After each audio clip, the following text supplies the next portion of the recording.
Fourth views, चौथा विचार। बाकी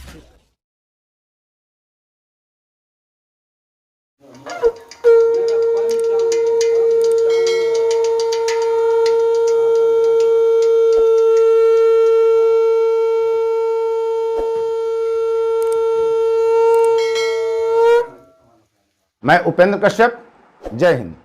फोर्थ व्यूज आपका स्वागत करता हूं। चलिए आज आपको एक ऐसी जगह ले चलते हैं जहां कई कालखंड की संस्कृति छुपी हुई है।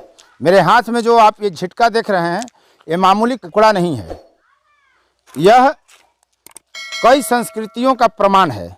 ये जो आप देख रहे हैं काला पूरी तरह, ये देखिए जो दोनों पोलिस है, इसे कहा जाता है कि ये बौद्ध भिक्षुओं का जो भिक्षा पात्र था उसका यह टुकड़ा है। इसके बाद जब ब्लैक पॉलिश पात्र जो हैं वो कम होते चले गए तो फिर एक तरह का मृदभाव संस्कृति का यहाँ दर्शन होता है। एक तरफ ब्लैक पॉलिश है और एक तरफ लाल पॉलिश है। सवाल यह है कि मैं जिस धर्म स्थल से आपका परिचय करा रहा हूँ, यह प्रमाणित तौर पे जो यहाँ झिटका मिलता है, वो जो आप टीला देख रहे हैं ऊंचाई, ये ऊंचाई बताती है कि यह इमारत कितनी पुरानी यहाँ पर इमारत रही होगी, कितना पुराना यह बसावट है। जिस गांव में भी जहाँ भी टीला आप देखते हैं, यानी ऊंचा स्थान किसी गांव में, वह इस बात का द्योतक है कि वो पुरातात्विक महत्व का गांव है। आपके गांव में भी यदि टीला दिखता है तो आप यह मानकर चलें प्रथम दृष्टया कि यहाँ कोई इतिहास का कालखंड छुपा हुआ है, कोई इतिहास, कोई नई सूचना, कोई नई जानकारी इस टीला के नीचे छुपा हुआ है, दफन है इतिहास। भृगु ऋषि का यह तपोस्थल है जो ठीक पुनपुन नदी के तट पर बसा हुआ है। ये जो आप हाथ में देख रहे हैं, ये पूरी तरह इस बात का प्रमाण है कि यहाँ बौद्ध स्थल था। लेकिन आज यहाँ क्या है, आपको पूरी बात हम इस वीडियो में दिखाएंगे। लेकिन जो भारतीय संस्कृति में, हिंदू धर्म संस्कृति में बौद्ध का जो महत्व है, उसे खारिज किया गया है। अगर इतिहास में खारिज करने का प्रयास आज भी जारी है तो उसके कई कारण हो सकते हैं। लेकिन आज मैं आपको एक ऐसे बौद्ध स्थल से परिचय कराऊंगा जहां इतिहास की धारा बदल दी गई है।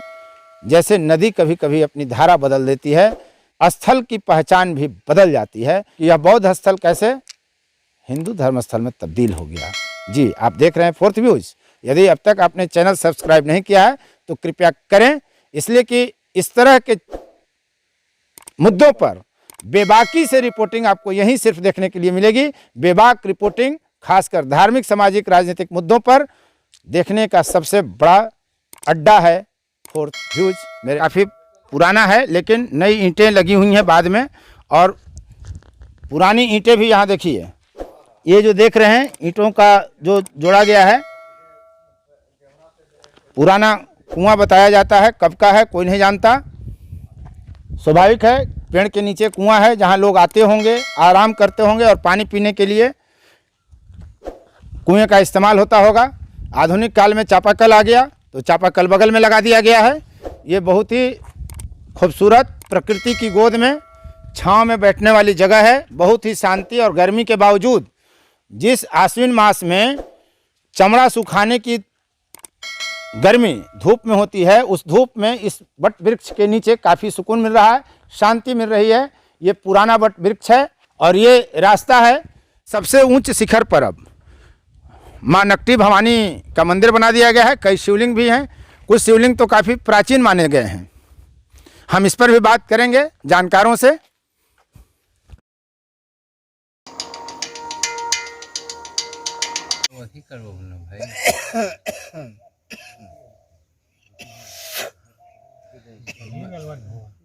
आपने डिस्कवरी ऑफ इंडिया का नाम सुना होगा, भारत की खोज।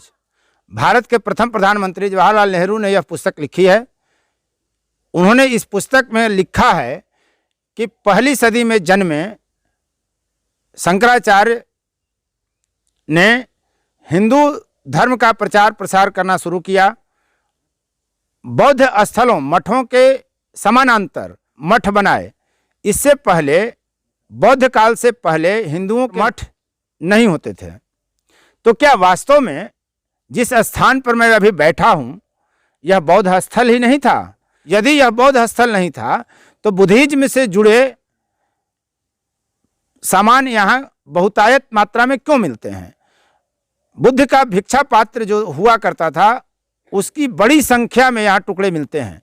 जिस पर हम बैठे हुए हैं ये सबसे ऊंचा स्थान है, टीला है, और पूरा सड़क निर्माण कर दिया गया जिससे बुद्ध के जमाने के अवशेष छुप गए जमीन में। लेकिन अभी भी आपको हमने दिखाया भी ब्लैक पॉलिश, फिर ब्लैक और रेड पॉलिश, मिट्टी के बर्तन के टुकड़े, तो यह सब चलता है।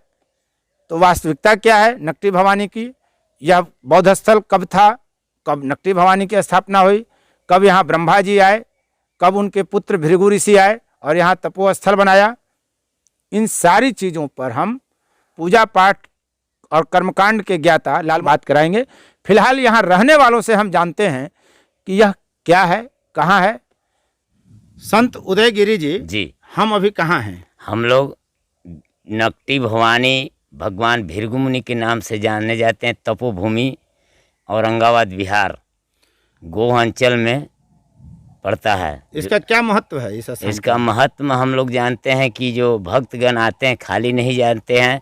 अभी धरती में ऐसे आदमी तो आदमी है लेकिन जीव आत्मा 84 बीघा के घेरा है। नदी 84 बीघा में ये नकटी भवानी का स्थान है, घेरा है। नदी नाला से मुक्त है, पुल से आता है कोई, नहीं तो नदी से पार नौका से होने पड़ेगा। इसका उत्तर दिशा में पुनपुन मदार का बहुत बड़ी संगम शमशान है। जीव आत्मा 84 बीघा में एक सियार बकरी का जो संघे रहता है वो ऊपर खाएगा, नाला ऊपर टिकरी, जीव हत्या नहीं करेगा। यहाँ पर और महत्व के लिए जैसे बलि होता है छिन्नमस्तिका के रूप में जाने जाते हैं, तो नारियल बेल नींबू यह सब पड़ता है। अच्छा, यहाँ नारियल नींबू और बेल का बलि पड़ता है। अंदर मूर्ति भी आपका किस चीज की मूर्ति है? मुंड कटा हुआ है। हाँ, किस चीज की मूर्ति है? माता की मूर्ति है, छिन्नमस्तिका। ठीक है, धन्यवाद जी। यहाँ वृद्धावस्था बढ़िया से कट जाती है ना जी। कभी आ गए दर्शन करे गोड़ लायक मैंने मन्नत यहाँ अपना आत्मा से मान के जाएगा। हाँ। अभी तक मैंने पूरा किया है। कि मोहम्मदन है, हाँ। जो भी शंकर जी पर जल जगाता है माता के भक्त है। अच्छा, क्या नाम है? मोहम्मद याकूब अंसारी। मोहम्मद लियाकुत अंसारी। याकूब मोहम्मद याकूब अंसारी। कहाँ घर है? परासी सर। परासी। आप यहाँ क्यों आते हैं? मंदिर में आते हैं, हमको पूजा करते हैं, हमको आराधना मिलता है, भगवान के चरण में आते हैं, पूजा करते हैं। तो आपको जो मुस्लिम धर्म गुरु हैं वो आपको तो भला बुरा कहेंगे? नहीं, वो कुछ नहीं तो कहेंगे। आपको काफिर कहेंगे? कुछ नहीं कहेंगे, सब वही है। कौन भगवान का पूजा करते हैं आप? हम सब एक ही भोलेनाथ हैं। अच्छा। तो यहाँ जो भोलेनाथ हैं विराज रहे हैं, हाँ, बिल्कुल। उन पर आप जल चढ़ाते हैं? बिल्कुल। और पूजा करते हैं? कौन सी मन्नत पूरी हुई आपकी? भोलेनाथ को मन्नत पूरी हुई। भोलेनाथ का नहीं, आपकी कौन सी मन्नत पूरी हुई? क्यों आप आते हैं पूजा करने यहाँ? मन्नत पूरी, बच्ची को शादी पूरी हो गई। अच्छा, बच्ची की शादी नहीं हो रही थी? हो गई, पूरी हो गई। अच्छा, यहाँ आए तो मैंने शादी पूरी हो गई? पूरी हो गई। सबसे आस्था है, उसी समय से आपकी आस्था है? आस्था पूरा करते हैं। तो भोले बाबा तो सबका कल्याण करते हैं, उनको तो हिंदू मुस्लिम से मतलब कोई मतलब नहीं। तो ये जो लोग आपको काफिर कल कहेंगे मुसलमान, उनके लिए आप क्या कहेंगे? कुछ क्या कहेंगे, कहने वाला 1000 आदमी है। काफिर का मतलब ही जो भोले भाले लोग हैं उनको न काफिर का मतलब समझ में आता है और न एक पथ भ्रष्ट का मतलब। जहाँ कल्याण हो गया वहाँ उनकी आस्था वहाँ शीश नब जाता है। फिर तो ये तो लोग दंगा फसाद कराने वाले लोग हैं जो समाज को बांटने का काम करते हैं। वो कहते हैं कि मूर्ति पूजक काफिर हैं। काफिर है। तो आपको डर नहीं लगता है? नहीं, कुछ नहीं डर है। मुल्ला मौलवी तो आपके कुछ नहीं होंगे? कुछ नहीं खड़े हैं, बिल्कुल हम तैयार है भोले बाबा। तो यहाँ कब से आ रहे हैं? कितना बरस हो गया? हम लोग कुछ बगल में गांव है। फिर भी कितना साल से आ रहे होंगे? हम लोग बचपने से यहाँ। कितनी उम्र होगी आपकी? हम लोग को करीब 42-45 वर्ष के हो रहा है। आप ही आते हैं घर के और कोई लोग आते हैं? नहीं, हम ही आते हैं। घर में लोग विरोध नहीं करते हैं? नहीं, कुछ नहीं विरोध, कोई विरोध। देखिए ये आपके लिए कितना बड़ा संदेश है। ये हमरे जो आता है सर, हम ही जो आता है वो हमारे से ही इसका माने जो भी हम दोनों का मन्नत पूरा हुआ। अब हम लोग बचपन से आते थे, 8वां में पढ़ते थे तो भी सब लेकिन से अलग होकर नदी पार होकर यहाँ भगवती की पूजा करते थे। और साथ में? हाँ, ये भी साथ में। वाह, क्या बात है। और भगवती मुस्लिम एकता की मिसाल आप लोग हैं। जरूर हैं अभी। बिल्कुल, शर्मा जी है, हम मुसलमान। ये शर्मा जी हैं, मैंने भूमिहार भाई हैं। और आप? मुसलमान है। मुसलमान में कौन जाति? अंसारी। अंसारी हैं जी सर। वाह, एक तरफ भूमिहार भाई, एक तरफ अंसारी भाई। बिल्कुल बिल्कुल। क्या भाईचारा है। क्या देखिए, जो लोग भाषण देते हैं सिर्फ और हर बात में सांप्रदायिक नजरिए से तनाव पैदा करने का प्रयास करते हैं, उनके गाल पर कितना बड़ा तमाचा ये दोनों लोग मार रहे हैं। क्या नाम हुआ आपका? हमारा अजीत शर्मा नाम है। अजीत शर्मा जी। हाँ। और आपका? मोहम्मद याकूब अंसारी। मोहम्मद याकूब अंसारी जी। ये भी जल चढ़ाता है। चलिए, आप लोग जल चढ़ाते रहिए। जी जी जी भोलेनाथ आपका कल्याण करते रहे किया है। और ये है। सबके लिए आज भी सुखी है यहाँ। बिल्कुल सबके लिए आप लोग संदेश दे रहे हैं। एकदम टना टना है, बिल्कुल एकदम टन टन है ना? एकदम टना टना। एक बार बोलिए बम बम भोले, भोले बाबा की जय, भोलेनाथ की जय, भोलेनाथ की जय, भोलेनाथ की जय। अजय राम कहने पर जो चिढ़कते हैं वो अब इनसे समझिएगा, बाकी हम कुछ नहीं कहेंगे। बहुत आप लोग भाषण देते हैं और हल्ला करते हैं। देखिए क्या है हिंदू मुस्लिम एकता और क्या कहते हैं, जहाँ जिसका कल्याण हो रहा है यार होने दो, सबकी अपनी अपनी आस्था है। इसीलिए मैं बार बार कहता हूँ कि लोग पत्थर नहीं पूजते, अपनी अपनी आस्था पूजते हैं। आप क्यों किसी की आस्था को लड़ाते हो? अब हम बात करते हैं इस इलाके के जानकार, इतिहास के जानकार, धर्म के जानकार, कर्मकांडी पंडित आचार्य लाल मोहन शास्त्री जी से। देखिए, इस स्थान का संबंध वैदिक युग से लेकर आज वर्तमान कालीन जो स्थिति है वहाँ तक के है। जैसे हम अब सतयुग की जब बात करते हैं, क्योंकि शास्त्र कहता है इतिहास, ये हमारा महाभारत और वाल्मीकि रामायण जो है इतिहास है हमारे यहाँ का। तो महाभारत से पता चलता है और वाल्मीकि रामायण से भी पता चलता है कि ये जो स्थल है ब्रह्मा के पुत्र भृगु ऋषि द्वारा सेवित है। और वाल्मीकि रामायण में भी चर्चा आई है और पुराण में देवी भागवत महापुराण है, उसमें भी इसकी चर्चा है। यहाँ की यही कहानी है। और एक उसके बाद आनंद रामायण में भी चर्चा आती है इसकी। तो अन्य धर्म ग्रंथों में इसकी चर्चा है जो सनातन धर्म से ओतप्रोत है।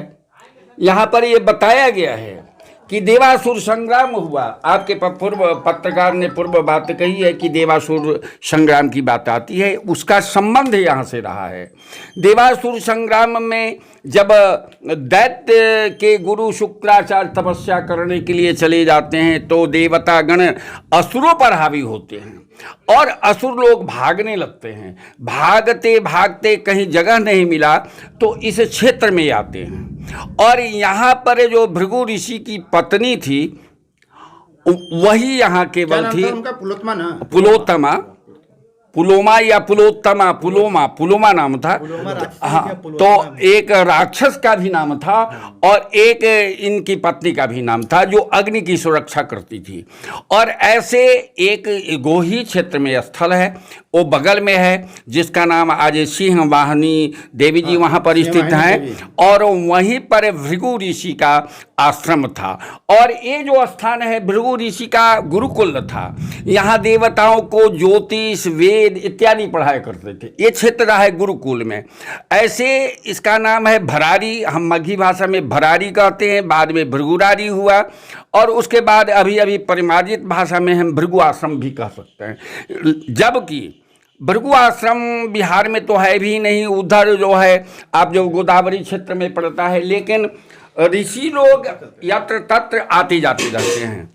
तो यहाँ किस देवी की प्रतिमा है? यहाँ की कहानी यही है, वाल्मीकि रामायण में देवी भागवत में चर्चा आई है कि देवताओं ने जो दैत्य पर जब आक्रमण किया और दैत्य भागे तो भागने के बाद जो है शरणागति की आवश्यकता होती है, वो अपने गुरु माता के पास जाते हैं। गुरु की माता पुलोमा जो थी, जो शुक्राचार्य की माता थी, तो वहाँ जाते हैं शुक्राचार्य, तो वहाँ पर खड़े हो जाते हैं सभी दैत्य लोग, खड़े होकर प्रार्थना करते हैं। भृगु की पत्नी, हाँ, भृगु की पत्नी से, ये शुक्राचार्य की माँ, हाँ, शुक्राचार्य की माँ से, क्योंकि शुक्राचार्य दैत्यों के गुरु थे ना, तो प्रार्थना स्वीकार करते हैं, कहे कि हम रक्षा, मेरे शरण में जो आ जाए। तो भगवान का नियम है कि जो शरण में आ जाते हैं उसकी रक्षा करना परम शरणागत वत्सल होते हाँ, हैं। ये राम हो कृष्ण हो कुछ है, भगवान कृष्ण ने तो कह ही दिया है गीता में, सर्वधर्मान् परित्यज्य मामेकं शरणं व्रज, मेरे शरण में आओ मैं सभी पापों को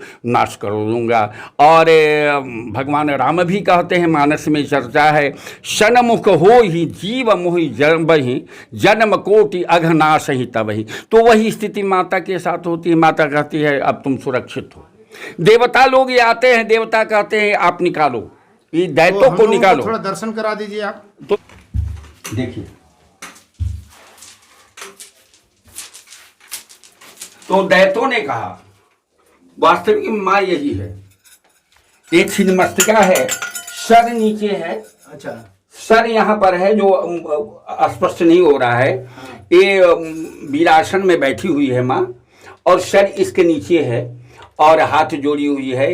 ये पहला पूजा करने वाले, इस माँ की आराधना करने वाले पहले शुक्राचार्य ही थे, इसलिए कि देवताओं ने खंडित किया, ब्रह्मा विष्णु ने चक्र के द्वारा माता पुलोमा का मस्तक धड़ से अलग कर हिंदू दिया। धर्म के ही जब विष्णु थे तो उन्होंने माँ का फिर वो कत्ल क्यों किया? इसलिए कि एक दल की सुरक्षा प्रदान करना है, एक समुदाय, देवता के समुदाय की माने रक्षा करना है। और यहाँ ये हमारी माँ बाधक बनी और दैत्यों की रक्षा का भार अपने ऊपर और लिया। कौन कौन यहाँ देवी देवता है? ये जो है जुगल प्रतिमा है, ये बहुत प्राचीन हमारे ये यहाँ तो का शिव और पार्वती की हाँ, है ना? जुगल प्रतिमा है। और उधर एक भृगु ऋषि की भी प्रतिमा थी। तो हम नकटी भवानी किसको कहते हैं? नकटी भवानी का मतलब हो काटने के बाद भी जो नहीं कटी, जीवित रह गई, वही नकटी भवानी है। और दिखाया गया कि विष्णु ने काटा है, उसी के रूप में हमारे शुक्राचार्य ने आराधना किया है। यहाँ ये माँ हमारी है और यही वास्तविकता माँ है। ये तो अन्य बौद्ध, और उसके बाद भृगु ऋषि के प्रतिमा है, काले रंग के जो पत्थर है ना, यही अकेला स्वतंत्र भृगु ऋषि का। ऐसे भ्रुकुंडा के सन्निकट दक्षिण में जो मरही धाम है, वहाँ पर भृगु ऋषि की प्राचीन प्रतिमा थी, जो चोरों ने, तस्करों ने उसको चुरा लिया। और ये सफेद रंग में वो तो बाद में जुगल प्रतिमा है, शिव शंकर की वो प्रतिमा है। मुख्य यही है, मुख्य भृगु ऋषि और माँ ये है, और माँ ये नकटी भवानी। बस इसके बाद एक चीज बताइए, ये तो बौद्ध स्थल है, यहाँ बौद्ध इसके सामग्रियाँ मिलती हैं, अवशेष मिलते हैं। बात यहाँ ये है, सत्ययुग के बाद जब त्रेता आया है, भगवान राम इस जगह पर आए। अच्छा, राम भी यहाँ? हाँ, त्रेता में स्वयं इसका आनंद रामायण इत्यादि वर्णन करता है। जब वो श्राद्ध करने की आते हैं, देकुंड आते हैं, गोह क्षेत्र में भगवान राम ने 2 शिवलिंग स्थापना किए हैं। प्रथम वहाँ पर देवकुंड में, और दूसरा जो है भृगुरारी में। तो वो शिवलिंग अभी है? और उसका मंदारेश्वर महादेव हैं और एक हमें दूधेश्वर दिखा महादेव। चलिए देखो। तो देवकुंड में जो शिवलिंग है वो तो नीली पत्थर का है, जिसे नीलम का कहते हैं। यहाँ और क्या ये है? भी ये विशाल, इस तरह से गोह में इतना विशाल शिवलिंग कहीं नहीं है जो शिवलिंग यहाँ है। यही भगवान शंकर का शिवलिंग है और बहुत विशाल है। और ऐसा कहा जाता है कि उदंती है हमारे मगध के यहाँ कि देव ओमगा, यहाँ पे देव ओमगा, यहाँ कहा गया कि विश्वकर्मा मंदिर का निर्माण कराए, जिसमें देव कराए, ओमगा, देवकुंड, और चौथा जगह यहाँ करा ही रहे थे, तो सवेरा हो गया, इसीलिए छत खुला रह गया। मंदिर पूरा ही नहीं हुआ। अच्छा, ये और मंदिर जहाँ हम लोग हैं वो पूरा मंदिर नहीं, बना? ये तो बाद में लोग बनाया, पहले ऐसे ही था, खुला जगह पर था। और ये जो है यही शिवलिंग और विशाल शिवलिंग है। इतना विशाल शिवलिंग अभी औरंगाबाद जिला में तो नहीं है, इतना विशाल शिवलिंग नहीं है। अच्छा, एक चीज बताइए, अभी आप कह भी रहे थे, ये बौद्ध और ब्राह्मणों का क्या मामला है? अरे देखिए, बात यह है, जब बहुत से ब्राह्मण, बहुत से सवर्ण मगध के बौद्धिस्ट हो गए, बहुत से, क्योंकि बौद्धिस्टों का जब प्रभाव आया और हर मंदिर में बौद्धिस्ट अपना अपना मूर्ति स्थापित करना शुरू किया। और अच्छा, मैंने पहले बौद्धिस्टों ने ब्राह्मण और हिंदू धर्म पर कब्जा किया, क्योंकि हाँ, सत्ययुग अब हमारा प्रमाण है, महाभारत है हमारे यहाँ, और ये आपका वाल्मीकि रामायण और महाभारत की तो बहुत बात है, मात्र ईसा सन 300 साढ़े 300 वो जो लेख है आया, जो बताया, वो तो उसमें चर्चा, हम लोग तो सनातन धर्म को मानते हैं और सनातन में ही ये बातें आती है कि आदिकाल से सत्ता जब सनातनियों के पास था, जब सत्ता का संरक्षण बौद्धों को मिला अशोक काल से, चंद्रगुप्त काल से, तो उसके बाद ही ना बौद्ध धर्म फैला। हाँ, उसके बाद हिंदू धर्म के स्थलों पर बौद्धिस्टों ने कब्जा किया। ये तो अशोक के जमाने में से ही के बाद ही उन्होंने सत्ता संरक्षण दिया। न उसके पहले कुछ नहीं था, उसके पहले तो हम सत्य सनातन धर्मावलंबी थे। तो ऐसा क्यों हुआ, क्यों संघर्ष ऐसा क्यों हुआ? इसलिए कि देखिए बात यहाँ यही हुई कि स्थिति बिगड़ती गई। सनातन धर्म के ऊपर अनेक संप्रदाय के लोग, अनेक धर्म के लोग बराबर आक्रमण करते आ रहे हैं, आज भी आक्रमण कर रहे हैं और हम लोग आपस में फूट हो रहा है। हमारे यहाँ एक देवता नहीं है, हमारे यहाँ 33 करोड़ और या तो 33 प्रकार के देवता हैं और अन्य धर्म में ही का प्रयोग होता है, हिंदू सनातन धर्म में भी का प्रयोग होता है। जैसे हम लोग कहते हैं राम भी, कृष्ण भी का प्रयोग हो रहा है, महादेव भी, शंकर भी का प्रयोग होता है और अन्य धर्मों में ही का प्रयोग होता है, अल्लाह ही। हमारे यहाँ देखिए शास्त्री जी बात नहीं है, भगवान के लिए उनके यहाँ ही का है। हाँ। और हमारे यहाँ भी का है। हाँ। लेकिन जो व्यवस्था है उसमें तो यहाँ ही का प्रयोग होता है वर्ण के लिए, ब्राह्मण ही विद्वान है और ब्राह्मण ही सत्ता संभाल सकता है, राजपूत ही लड़ सकता है और भी का प्रयोग वहाँ करते हैं। ऐसे इसकी जानकारी लेने के लिए हमारा मध्यकाल जो स्थिति बनी और मध्यकाल में ब्राह्मणवादों का स्थिति जो बनती है, ब्राह्मण माने मान लीजिए ग्रंथों में कोई भी ब्राह्मण का लिखा हुआ एक भी ग्रंथ ब्राह्मण का नहीं। यही कि हिंदू धर्म के जो आधार स्तंभ हैं, वेद हो या रामायण हो या महाभारत हो, तीन ही हैं, बाद में बाकी चीजें हैं और तीनों ही धर्म ग्रंथ किसी ब्राह्मण ने नहीं लिखा है। और ब्राह्मण उसके आधार पर अपना व्यापार चालू किया, अपना तो कुछ रहा नहीं, वो दूसरे पर आधारित ब्राह्मण लिखते चले गए आप लोग बस।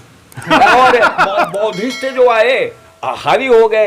तो देखिए बात यहाँ है, जब हिंदू मेरे बौद्धिस्ट जब हावी हुआ मगध के क्षेत्र में, जब यहाँ के राजा आपका सम्राट अशोक ने प्रचार किया, उसके पूरा परिवार बौद्धिस्ट बन गए और बौद्धिस्ट होकर माने जितने भी धार्मिक स्थल को सनातन धर्मियों का जो स्थल था उसे बौद्धिस्ट बना दिए और बौद्धिस्ट बना के तो अंत में किसी को भी जाना है वो चले गए। उसके बाद आदि गुरु शंकराचार्य का जब प्रादुर्भाव होता है तो उन स्थानों पर बौद्धिस्ट के स्थानों पर बौद्धिस्ट की प्रतिमा को तोड़ करके अपने सनातन धर्मावलंबियों का जो प्रतिमा थी, जो भगवान का जो ये राम कृष्ण माता इत्यादि का जो प्रतिमा को स्थापित करते हैं, वो पुनः ब्राह्मणवाद को स्थापित करते हैं। लेकिन मगध के कुछ ऐसे ब्राह्मण भी हैं जिसकी संख्या सर्वाधिक रही है और वो बौद्धिस्ट हो गए। अभी भी बोध गया में पदाधिकारी जो मिलेंगे या तो ब्राह्मण मिलेंगे या भूमिहार मिलेंगे, ये सभी भूमिहार लोग बहुत से संख्या में बौद्धिस्ट बने, यहाँ भूमिहार लोग बौद्धिस्ट बने और मगध में भूमिहारों की संख्या सर्वाधिक है। अब जब ब्राह्मणवाद स्थापित हुआ, शंकराचार्य जब आए, तो उसके बाद पुनः बौद्धिस्ट लोग चाहे कि हम पुनः ब्राह्मण में चलें, हम सनातन धर्मावलंबी हो जाएं, तो उन्होंने क्या किया कि अन्य पुराणों में बुद्ध देव को लाकर 24 अवतार के अंदर रख दिया कि बुद्ध देव वो दूसरे बौद्धिस्ट नहीं, वो हमारे यहाँ 24 अवतार में एक अवतार हैं और हिंदू के यहाँ पूजनीय। तो मतलब सनातनी धर्मी जो ब्राह्मण हैं वो बुद्ध को अपना अवतार नहीं मानते हैं, नहीं अवतार मान रहे हैं। आपके वो गीत गोविंद में उनकी चर्चा है, गीत गोविंद में भी चर्चा है। ऐसा तो नहीं कि बुद्धिज्म विस्तार तेजी गति से हो रहा था तो उसको अपना लिया हिंदू, माने हिंदू ने, जैसे हिंदू में एक विशेषता रही है, हिंदू सभी को अपने को अपनाते चला है। तो हम इसी बिंदु पर इस स्थल का इतिहास बताने का काम समाप्त करते हैं कि हिंदू ऐसा एक धर्म है, ऐसा सनातन धर्म है सभी को आत्मसात कर लेता है। हमारे यहाँ शक आए, हूण आए और सबों को हमने आत्मसात कर लिया है। धन्यवाद। आप देख रहे थे फोर्थ व्यूज। आपको कई चीज़ों पर नई जानकारी मिली। यदि आपने चैनल सब्सक्राइब नहीं किया है तो कृपया करें। धन्यवाद। आप देख रहे थे फोर्थ व्यूज, चौथा विचार। बाकी फिर कभी एक बार और मैं कहूँगा कि मेरा किसी धर्म के खिलाफ कोई विचार नहीं है, अपना कोई निजी विचार नहीं है। जो आपने सुना वो कहीं ना कहीं किसी का कथन है, किसी ने कहा है। धन्यवाद। फोर्थ व्यूज, चौथा विचार।